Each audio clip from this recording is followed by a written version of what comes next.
ಭಾರತ ಸೇರಿ 5 ರಾಷ್ಟ್ರಗಳಿಗೆ ಹಾರ್ಮೋಜ್ ಜಲಸಂಧಿ ಪ್ರವೇಶಕ್ಕೆ ಇರಾನ್ ಅನುಮತಿ. ಅಮೆರಿಕ ಮತ್ತು ಇಸ್ರೇಲ್ ಹಡಗುಗಳಿಗೆ ರೆಡ್ ಸಿಗ್ನಲ್. ಮಧ್ಯಪ್ರಾಚ್ಯದ ಉದ್ವಿಗ್ನತೆಯ ನಡುವೆ ಇರಾನ್ ತನ್ನ ಆಪ್ತ ರಾಷ್ಟ್ರಗಳಾದ ಭಾರತ, ಚೀನಾ, ರಷ್ಯಾ, ಪಾಕಿಸ್ತಾನ ಮತ್ತು ಇರಾಕ್ ಹಡಗುಗಳಿಗೆ ಹಾರ್ಮೋಜ್ ಜಲಸಂಧಿಯ ಮೂಲಕ ಸಂಚರಿಸಲು ಗ್ರೀನ್ ಸಿಗ್ನಲ್ ನೀಡಿದೆ. ಕಳೆದ ಕೆಲವು ರಾತ್ರಿಗಳ ಹಿಂದೆ ಭಾರತದ 2 ಹಡಗುಗಳು ಸೇರಿದಂತೆ 5 ರಾಷ್ಟ್ರಗಳ ನೌಕೆಗಳು ಯಾವುದೇ ಅಡೆತಡೆ ಇಲ್ಲದೆ ಈ ಜಲಸಂಧಿಯ ಮೂಲಕ ಯಶಸ್ವಿಯಾಗಿ ಹಾದು ಹೋಗಿವೆ. ಅಮೆರಿಕ, ಇಸ್ರೇಲ್ ಮತ್ತು ಕೆಲವು ಗಲ್ಫ್ ರಾಷ್ಟ್ರಗಳ ಹಡಗುಗಳಿಗೆ ಈ ಮಾರ್ಗದಲ್ಲಿ ಸಂಚರಿಸಲು ಇರಾನ್ ಕಟ್ಟುನಿಟ್ಟಿನ ನಿಷೇಧ ಹೇರಿದ್ದು, ಇಂಧನ ಪೂರೈಕೆ ಮೇಲೆ ಇದು ಭಾರಿ ಪ್ರಮಾಣ ಬೀರಲಿದೆ.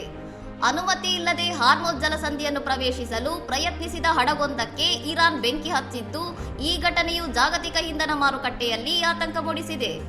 ಹಾರ್ಮೋಜ್ ಜಲಸಂಧಿಯ ಮೇಲಿನ ತನ್ನ ಸಾರ್ವಭೌಮತ್ವವನ್ನು ಸಾಬೀತುಪಡಿಸಲು ಇರಾನ್ ಈ ಕಠಿಣ ಕ್ರಮಗಳನ್ನು ಕೈಗೊಂಡಿದ್ದು, ಮಿತ್ರ ರಾಷ್ಟ್ರಗಳೊಂದಿಗೆ ಬಾಂಧವ್ಯ ಗಟ್ಟಿಗೊಳಿಸಲು ಮುಂದಾಗಿದೆ.